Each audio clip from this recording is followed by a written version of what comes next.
All right, so what happens when our body goes into shock? For the typical shock patient, heart rate's gonna go up. The exceptions to this would be that neurogenic shock and potentially cardiogenic shock, depending on whether the heart rate's too fast or too slow. But for almost all other forms of shock, we can expect them to be tachycardic. And then there's this strength of the cardiac contraction. And we haven't covered vital signs much yet, but when the heart squeezes, that's systole. We can measure that with the systolic blood pressure. And then when the heart relaxes and fills back up with blood, that's diastolic or diastole. And that's when it's relaxing. And that is the pressure in the blood vessels. So we can kind of get an idea with the systolic blood pressure how much blood is coming out of the heart and how hard it's squeezing. And then with the diastolic, that's the blood vessels, how constricted or dilated they are. Now there's a number that we call pulse pressure. And if I take the systolic and subtract the diastolic, we have a number. So if we have the average blood pressure is, I think white will show up all right, is 120 over 80. If I take 120 minus 80, I would then have my pulse pressure. And that's the difference between the two. And what we typically see in shock is we will see the top number, this is again how hard the heart's beating, how much blood's coming out of the heart, start to go down, and we'll see the diastolic blood pressure actually start to go up a little bit, or not go down as much, because that's how constricted the blood vessels are. So we might see it over maybe 85. And then of course the difference there is 25. The diastole never be over the systolic. Yeah, the diastolic can never be more than the systolic. But we'll see them getting closer together. And we call that a narrowing pulse pressure. So when these two numbers are getting closer together, that's a narrowing pulse pressure, and that's a sign of shock. And that is usually having to do with kind of the strength of cardiac contraction. It's related to that.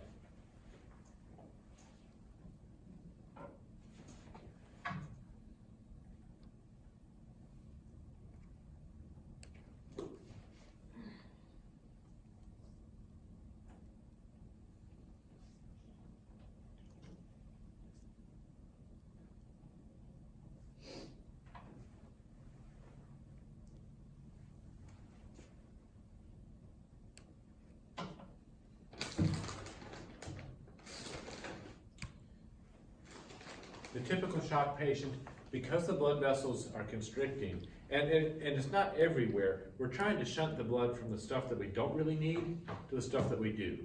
So what do you think are the most important organs in the body? Brain, Heart, brain, those are probably the two biggies. lungs, Lungs, yep. Liver? Liver's important, they can go a little while without blood. kidneys, Kidneys are probably a smidgen bit more than the liver important. skin. Skin. Arteries? Yeah. Well, now we start getting into, yeah, but those are the biggies. Skin, all these muscles out here in the arms and legs. You know, if I have to lose a leg to lead it, body will do that. So what it does is it shunts the blood. So to constrict all of what we call peripheral blood vessels, so all these blood vessels out here in the arms and legs and the skin, it will squeeze those and move all the blood to the important organs. Brain, heart, lungs, kidneys, liver. So what does the skin look like then? White, pasty, Yeah, it looks very pale, is what we typically say. White. waxy. Almost Yep. like a waxy quality to it. Yes, yeah, waxy, that's another one that we use a lot. How do you think it feels when you touch it? Cold. Late shock, we say cold. Early shock, we'll say cool. But it's gonna be cool. And then one of the other things that happens with the hormones releases is you'll start to sweat a little bit. So then your skin feels very moist or clammy. Sometimes it's hard to tell when you've got gloves on. It can be a little bit, yes. But pale, cool, and clammy, You fix the brightness. You always want to check with the back of your hand also. We're trying to feel cool and heavy. Yep. Don't touch with your fingers, always touch with the back of your hand because Thank you. the Yep. skin here, there's a difference in temperature. You can feel feel it a little bit better. You can feel a little bit better with the back of your hand. It's like when you're testing to see if the person's got a fever, you don't put the hand on like that. You No. just put it behind. Moms would do that, or they'd use their wrist. The back of the hand, yeah. Or your lips. Yeah, but I'm not putting my lips on my patient. Normally only one patient. Well, you have to be really close. But pale, cool, clammy skin, cold skin, and light shock. Respiratory rate. Now, because shock means our body has what we call inadequate tissue perfusion. The tissues are not getting enough oxygen and glucose.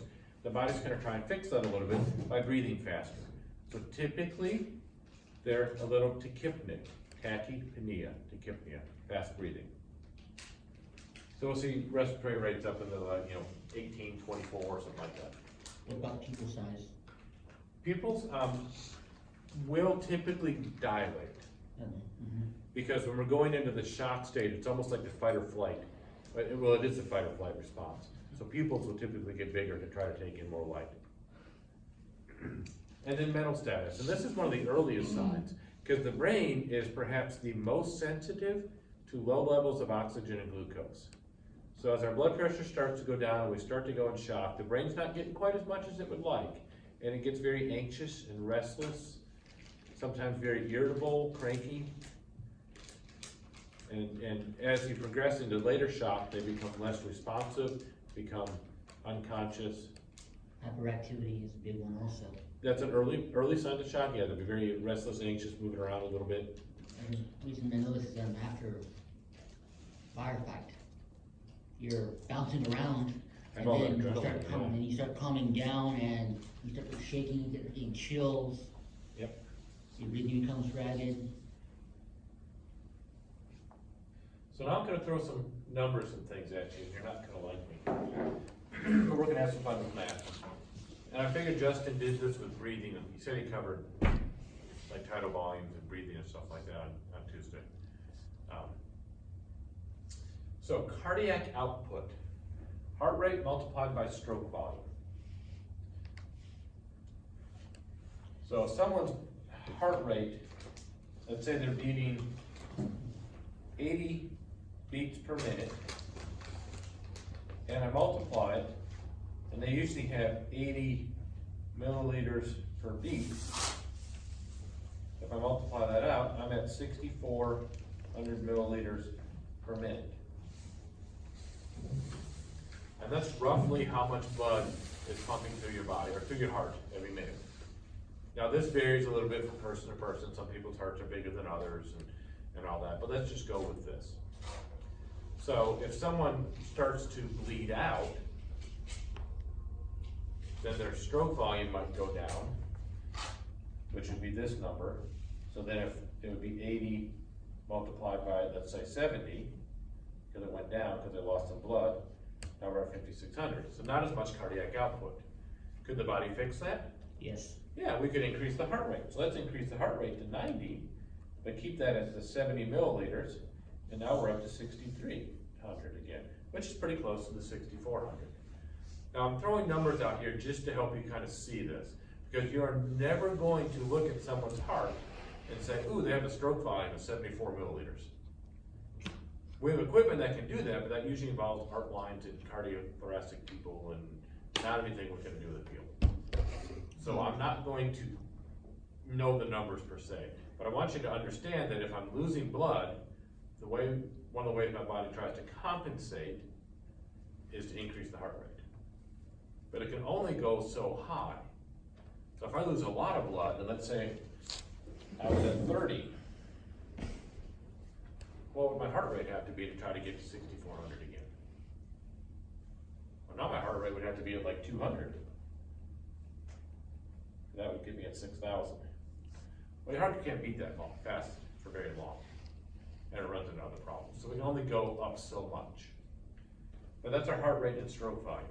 Now, stroke volume is this thing called preload, contractility, and afterload. And preload is the amount of blood returned into the heart. So you think about the superior and inferior vena cava, bringing the blood back to the right atrium. The amount of blood that comes back to that right atrium could be considered preload. You said it's the amount of blood returning back to the heart? Returning back to the heart, yes.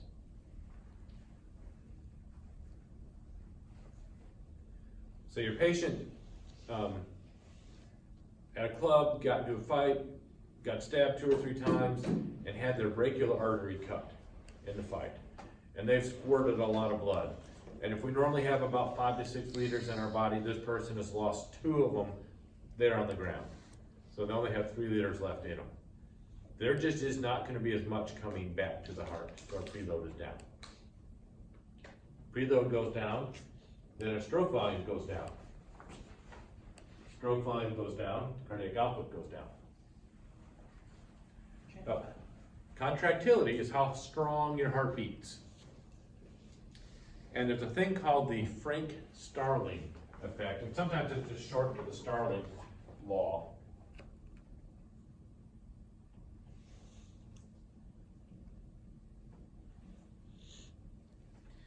And this says that for a muscle, the further you stretch it, the stronger it can constrict. So the more the ventricles get stretched, the stronger they can beat. So if they get stretched just a little bit, they're gonna beat, If they get stretched a lot, then they can really beat hard. And you can think of this like a rubber band. And I don't know if women do this much, but guys do this typically in elementary school. You get a rubber band, and you know where I'm going with this, and you sneak up behind one of your best friends typically. We don't do this to people we don't like, but our friends we do. And we stretch it. And it's always man, how much? Because if I stretch it just a little bit and let go, it's gonna be like nothing. If I stretch it, pop, that's gonna hurt. And then if you go like too far, then the rubber band snaps and you pop yourself in the face, which is not cool. So you only stretch it so far. But that's kind of what the Frank-Starling, or the Starling law is how much the ventricles are stretched, or the more that they are, the stronger they can be. Yeah, we've upgraded, so we do the Hornets, where you make them really like tight. You take a piece of paper and fold it up really, really tight, and you put it on the rubber band, and use it as a missile, and we call it a Hornet, because it feels like a being stung. That's a being stung. So that's part of contractility. Now again, if they've had a couple of small heart attacks and a big part of their heart muscle is died or not working properly, then their contractility is gonna be, they're not gonna be able to squeeze very hard because the muscle's dead. And then there's this thing called afterload. And afterload has been hard for me to kind of understand what this is. It's taken me some time. But I think I have a grasp of it now, a little bit better grasp. I've never really thought about it, but your blood has weight. It has mass. So it's sitting there in the aorta, big blood vessel, lots of it. No, that's other weight. But the more of this you have, the more it has to pump through. We'll talk about systemic vascular resistance in a minute. But the weight of the blood, the weight of the valves that it has to pass through, all this stuff has to be overcome before blood can move. So I have to build up kind of enough pressure to start moving the blood and push all that blood. And that's your afterload. What's your Well, just think about that garden hose that comes off the top of your heart, comes back down here and then splits. All that is full of blood. So I gotta move that blood. So I gotta build up some pressure to get to move that. And that's my afterload. That doesn't change a whole heck of a lot than what we see pre-hospital. But just remember, if any of this goes down, then our stroke volume goes down, cardiac output goes down. Yellow show up all right back there? Okay. And then one more kind of formula. Blood pressure. Finally getting to blood pressure. So what is blood pressure? Blood pressure, and it's not an exact like mathematical formula, but it is related to cardiac output and systemic vascular resistance.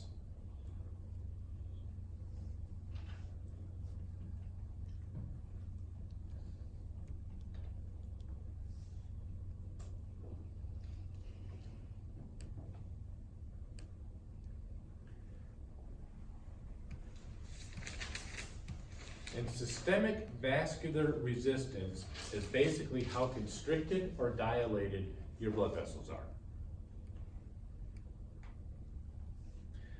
So back when we were talking about skin just a moment ago, we were talking about the blood vessels constricting in the periphery to try to shunt the blood to the important stuff. And the skin being very pale and cool or cold and clammy and moist, wet, whatever term you want to use. That's your systemic vascular resistance. So if my preload has gone down and my stroke volume has gone down, my stroke volume down, my cardiac output goes down. Cardiac output going down, my blood pressure could go down.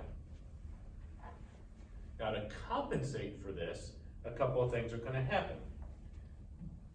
My heart rate's going to go up, and my systemic vascular resistance goes up, and then hopefully my blood pressure will go back up. So I'll become tachycardic, heart rate comes up, and my blood vessels constrict, and I become pale, cool, clammy.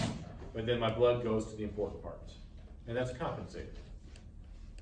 We'll talk about the term compensated, decompensated in a moment.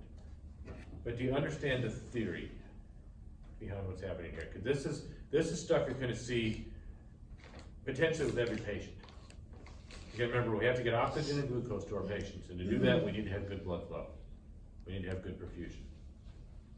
So this is something that's going to be pretty critical that we'll see time and time again.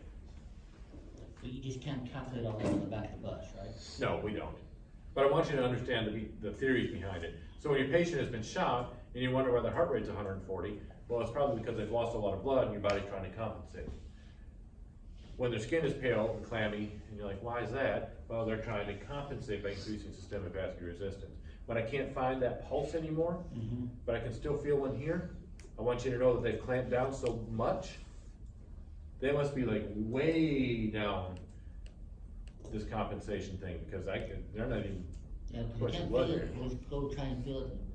I was taught this, if you couldn't feel it in the wrist, go to your brachial, see if you can feel a brachial pulse. If you can't feel a brachial, keep going up. Yep, this will be the last pulse that the body gives up. If you don't have a pulse here, we do what? CPR. Pronounce them. Yeah, we're either doing CPR or we're calling it. Because usually each pressure point, you can determine the patient's systolic and diastolic by whether you can feel the pulse points. The numbers have become a little less, because I was taught the same thing. I was taught 90, 80, 70, 60. Exactly. But they say that that's really not all that accurate anymore. I don't know. I don't do the studies, I just read them. But what's more important though is if I don't have a pulse here, I have a really low blood pressure. That means I'm probably in pretty late shock. The other thing it means though is if I do have a pulse here, I know that I have enough blood going here, here, here, here, here. So that's important. It's a very important finding for us. But as far as saying, ooh, their blood pressure must be at least 90 systolic, they're saying don't do that too much. That's just what they're telling us now. But it's a really important finding.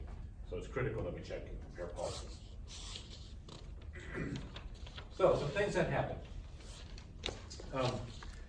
Your nervous system, the sympathetic and the parasympathetic. And we talked a little bit about this earlier. Remember that your brain has, well, let me back up. You have blood pressure receptors, they call them baroreceptors, in the aortic arch, carotid arteries, and a few other places in the body.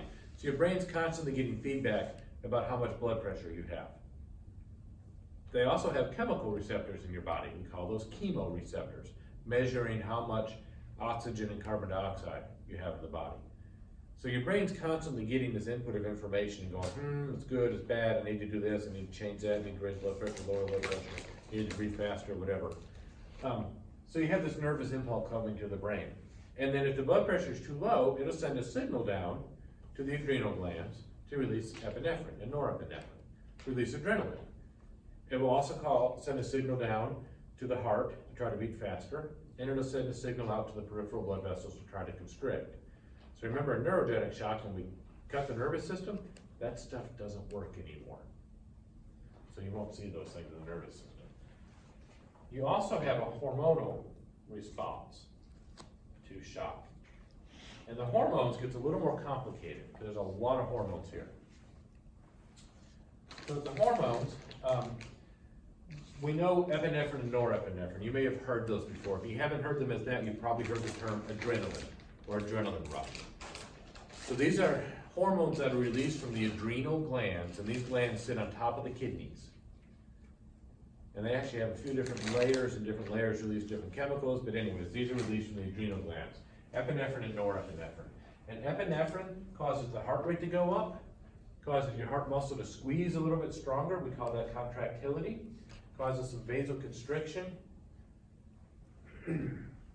reduces the insulin that's put out in the body, and causes your liver to release its energy stores. So your liver stores glucose in the form of glycogen. And it causes that glycogen to be converted into glucose. Glucose ends up in the bloodstream. And then it also causes some tachypnea. It does cause tachycardia, but also tachypnea, meaning it could breathe faster. So remember, our bodies need two things, oxygen and glucose. Epinephrine causes us to breathe faster, heart to beat a little faster, and the liver to release the glucose.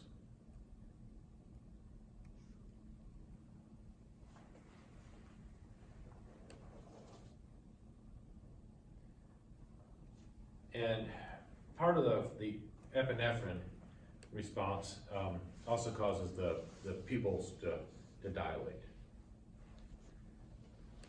Now there's 4 hormones when we look at epi.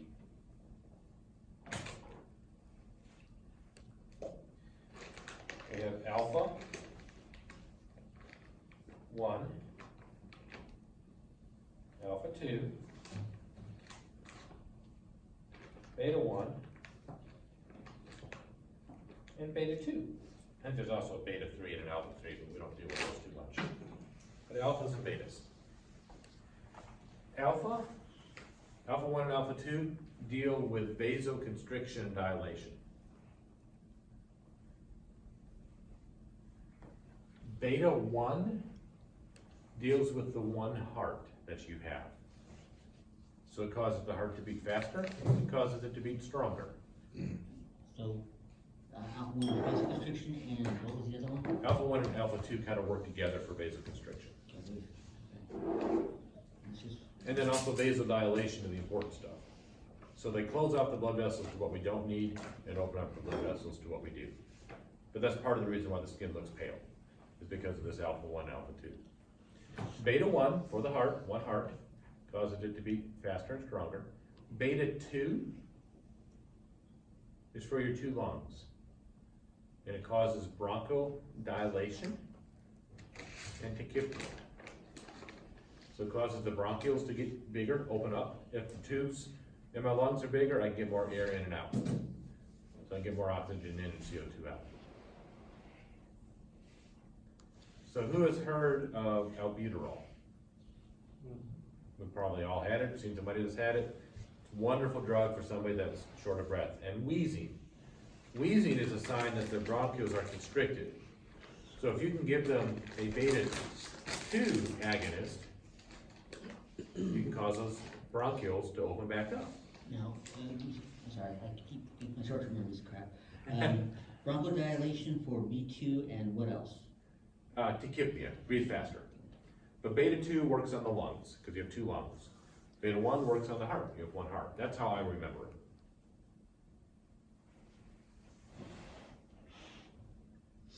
So when you take albuterol, it is a lot of beta 2. So you would expect it to do what? Cause bronchial dilation, Okay, open up so the you- bronchioles, and to speed up your heart rate, Speed up the breathing. boost that breathing. That's beta 2. But it's not a pure beta 2. It also has some beta 1 in it. So as a side effect, if you give albuterol to someone, or you assist them with their albuterol, like their inhaler, you would expect what to happen to their heart rate? To increase, It'll go up too. is there a ratio to the amount of beta 1 and beta 2? I don't know the exact number, but there is. And then there's a medication that's also an inhaler, levobuterol, Mm-hmm. which is pure beta 2. What's usually carried on the bus? We usually carry albuterol, which is a mix. The Zopanex levobuterol is just much more expensive. Mm-hmm. So they say we can do without albuterol. Okay. I would actually like to know that number eventually, how much ratio of beta two, Yeah, I usually see it as like plus signs, it's Yeah. like 3 plus signs and two plus signs or something like that. I don't typically see like a 3 to 1 or that specific. But I'm sure the number's out there somewhere, I just don't know it. I have to look that up. Antidiuretic hormone is just what it is. It decreases the diuresis, which is urine. So this is what causes you not to pee. So basically, it keeps the sodium in the body, and wherever sodium goes, water follows, so they don't go to the bathroom as much. We know that when someone's in shock. Angiotensin II does some of the same, antidiuretic, but it also causes some vasoconstriction, some tachycardia. And then aldosterone also causes the glucose levels to go up. But these are the big hormones that you'll see when we talk about shock. Now, you're never gonna measure these in the back of the ambulance. When you get out of paramedic school, we make you understand the stuff a little bit deeper level. So I wanted to introduce it here, but you're never gonna look at a patient and go, oh my goodness, your aldosterone level is elevated. I mean, it can be measured, lab, sure, but we're not gonna do it. Just realize this is what's happening in shock. So the types of shock, we've talked about the 5 different types. There's another way to classify the shock: compensated, decompensated, and then irreversible, or this MODS, multi-organ dysfunction syndrome. And compensated shock means your body is doing everything it needs to do to compensate for the blood loss, or to compensate for the heart problem, or to compensate for the anaphylaxis, and then your blood pressure is good. Decompensated shock means you're so far along the shock pathway that everything your body's trying to do is not working anymore, and your blood pressure is starting to go down. Now, when it gets down low enough, and there isn't a magic number here, but when it gets down low enough, the blood just isn't moving. And what happens to blood that stagnates? it, likes to start, It clots. clots. Yep. Now, these little microclots or microembolisms start to form all over in the body. And they tend to get stuck in the kidney, and in the eyes, and in the liver, and maybe in the lungs a little bit, and in the brain some. And all these organs start to have problems or dysfunctions and start to fail. And at this point, I don't care how quick you are about sewing up the hole, fixing whatever the problem is, putting blood back into them. All these organs have all these little clots in them, so no blood's moving through them at all anymore. And then the patient dies. And what did MOD stand for? again, sir? Irreversible shock. That's irreversible shock. The MODS is multi-organ dysfunction syndrome.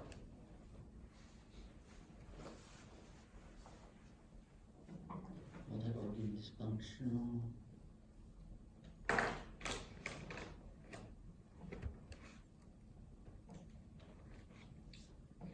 Syndrome.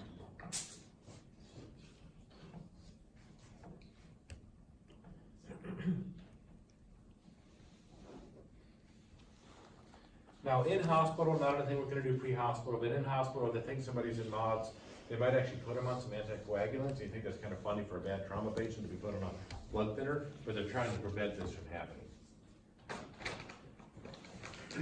So, with a typical patient,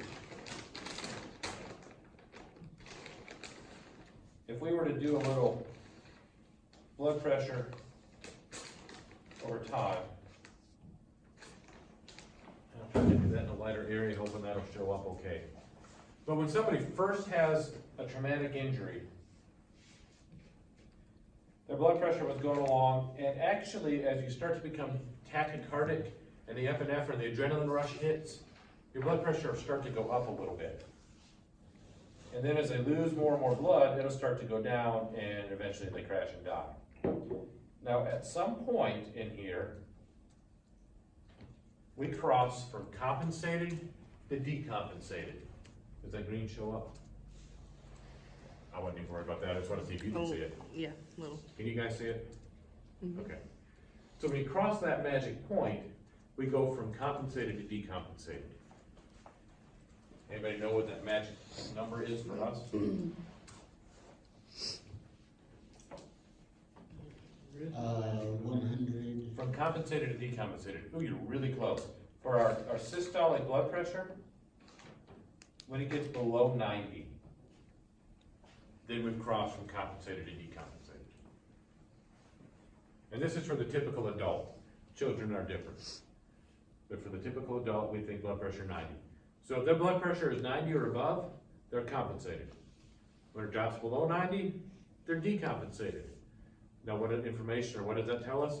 If the blood pressure is above 90, I don't want to say they're doing okay, but they're doing okay.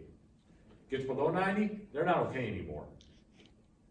It's between rolling code 2 or code 3 at the hospital. So how is it when it comes for like ODs? Cause like typically ODs, your heart rate slows down really slow, like, and that's when you're gonna be in your decompensated? You could, and that's, somebody overdosed on heroin or something that they got from the guy down the street. Heart rate drops to 30, heart rate drops to 20. Now their stroke volume can only increase so much, they can only constrict so much, they can't compensate anymore. Yes, eventually their blood pressure starts to go down. Right, okay. And then if it's not corrected, we don't show up with Narcan, then the respiratory rate becomes 0, and then eventually blood pressure goes down to 0. Right. You'd have to use Narcan. Yep.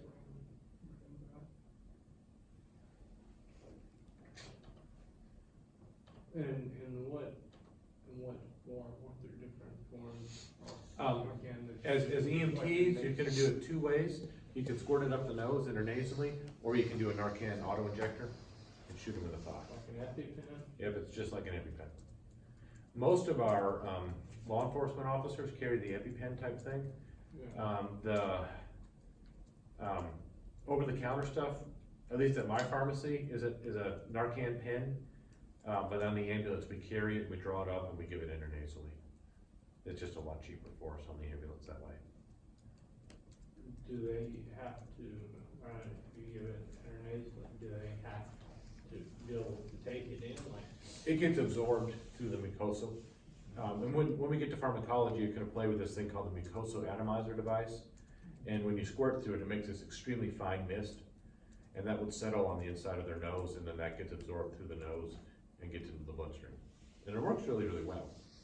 We do the same thing with fentanyl. You can do it with, I think, Ativan. How do you said something about drawing up on the bus? Do you have once you draw with the draw needle, do you swap out the draw needle for the one with the little cone looking thing to put up the nose? Yes, and actually, we don't even have to do that. Our pre-filled syringes with the Narcan in them, if we have those, you can just screw the nasal cone on it. Okay. If you don't, if you have the ampoules with the vials, then you have to draw it up in a syringe, drop the needle in the Sharps container, just put on the mucosa atomizer device. Yeah, because you usually carry when you have like the pre-mixed values, you slip it in, metal, screw it down, then you can push. Yep. Okay, I just can't remember the names. We'll play with all that in pharmacology. This is hard at the beginning of the semester, because there's so much cool stuff to show you, but I can't show it all in one night. So I'm sorry to keep saying, we'll cover that, we I'm will. trying to remember all this stuff from whiskey school, and it's like, I'm forgetting, I have to remember, I have brain damage, I can't remember all this stuff. With practice, with repetition, we'll get it all back. So I think I have a patient that's in shock. And for the most part, the first things we need to do is control bleeding. And that goes for any of our patients. If I see major bleeding, I need to control that before I do anything else. Direct pressure, tourniquet, knee on the belly, whatever we need to do to stop the bleeding, not to stop the breathing. Take that out of the video. I want my patients to keep breathing. But control the bleeding. Then I need to make sure the airway is open and clear. And then if they're not breathing adequately, I'm going to ventilate them with a bag valve mask. Now, whether I ventilate them with a bag valve mask or not, if they're in shock, they need oxygen. And I know oxygen is of all things, is a little controversial.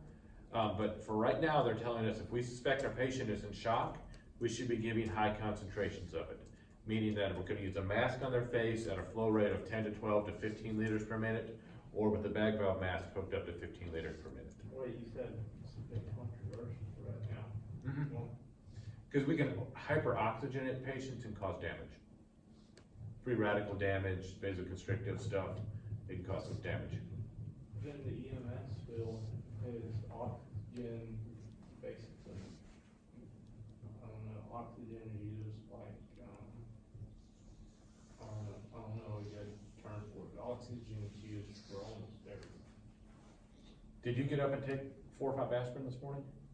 Or, I'm sorry, 4 or 5 baby aspirin? No. Why not? You could've had a heart attack today. Why didn't you?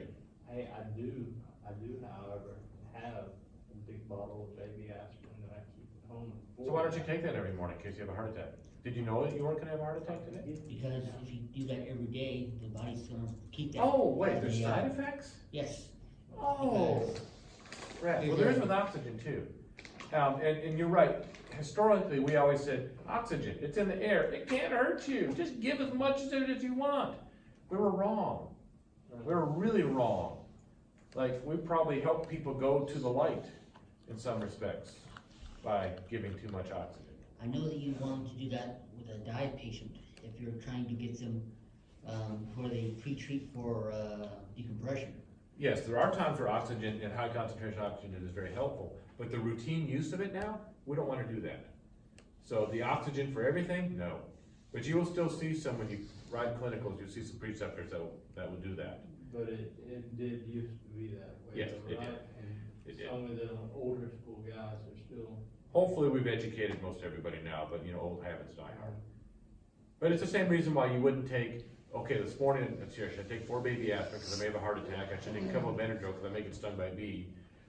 I'm gonna go ahead and take a couple of glucose tablets because my blood sugar may drop later. We don't do that just because there's side effects, same thing with oxygen. Same thing with antibiotics too, right? Oh yeah, we really screwed up antibiotics. Yes. Oh, did we screw that up? That's gonna come back to bite us, well, it is biting us in other parts of the world, just not this part of the world yet.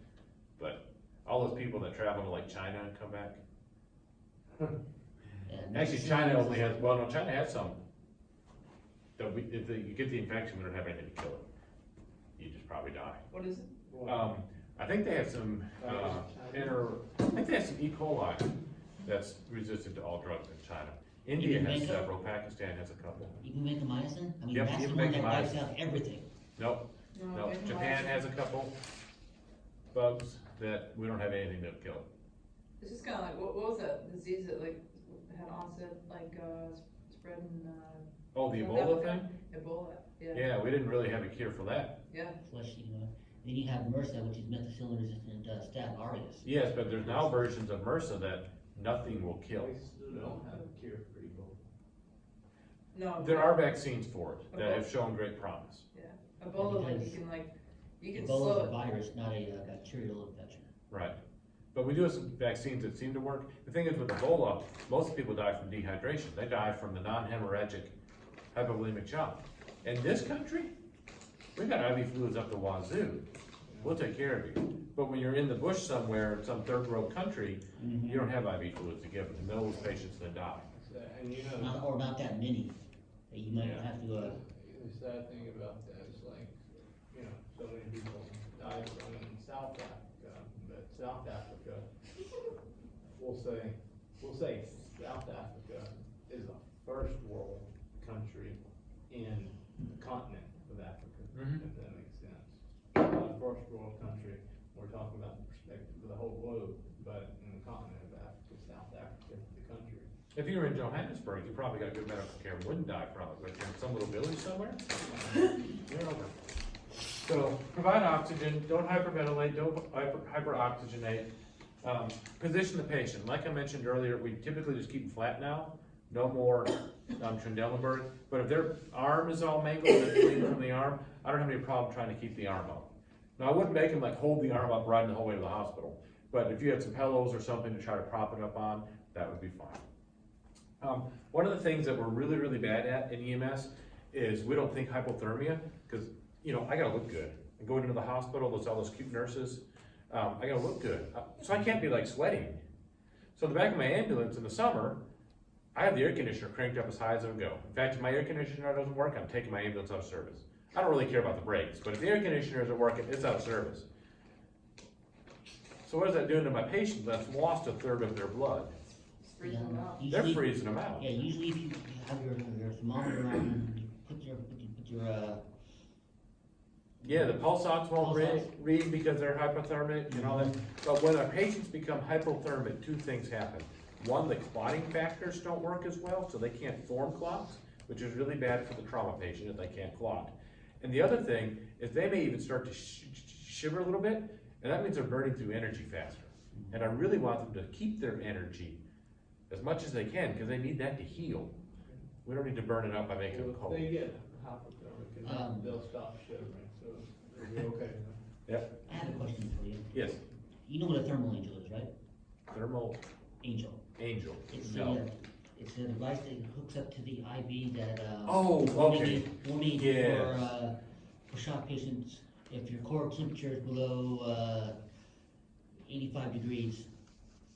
That's one Yeah, I of the didn't indications. realize that's what it's called. Strip them, hook them up to make sure they got fluid, put the thermal angel on them, strip them, wrap them in blankets and move them out.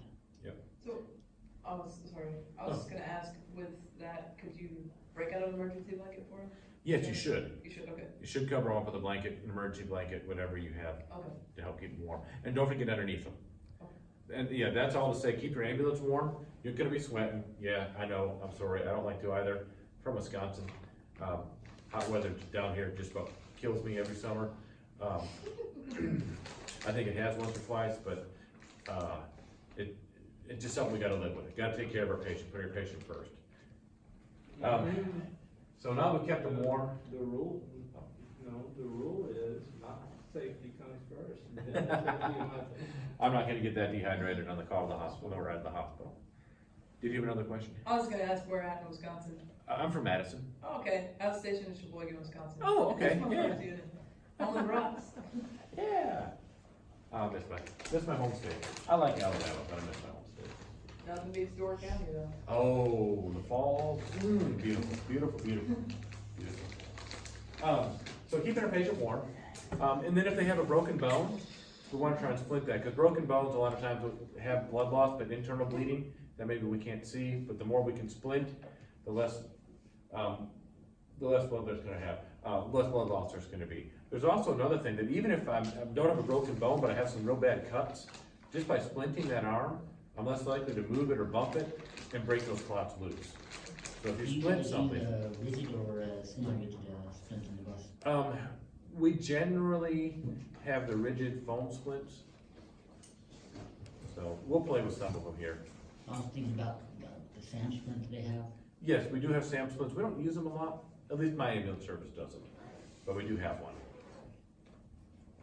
Because those things are SAM splints are amazing. They're pretty cool. I carry one in my pack when I go out in the woods, but we don't carry them. I mean, we carry them on the ambulance, we just don't use them a lot. Now, if you think your patient has a cause for the shock, and this is really things like, if they were involved in a motorcycle wreck and they can't feel their legs, it's probably neurogenic shock. We should probably put that patient in C-collar and spinal motion restriction. If they just ate a cookie and they're having an anaphylactic reaction, we should probably help them with their EpiPen. So that's what I mean by the treat the cause. If they're septic, not much we can do at the EMT level, other than we're gonna call a sepsis alert until the hospital and rate them what patient we think is septic. Because when they hit the ER doors, the clock is ticking and they only have a matter of minutes to get blood drawn, IV started, and antibiotics going. I think they have to have Or it within if 30 they've minutes. been submerged, like if you have to pull someone out of a pool and they're cold, strip them, Yep. wrap them in a thermal blanket. That's all that possible cause, and then rapid transport to the hospital. What are some other causes of the septic shock other than the UTIs or, Any infection theoretically can do it. okay. Like, I Um, had my daughter at 30 weeks and she almost died from septic shock. So Poisons that was one. sometimes induce septic shock. Very rarely, Yeah, like snake bites, stuff like that. yeah, they may classify it as that, but truly septic shock should be a bacterial infection of some sort. Okay. But So we anything see, like staph, anything of this. Yeah. Okay. yeah, all that can lead to it. Because we usually have our normal snakes over here.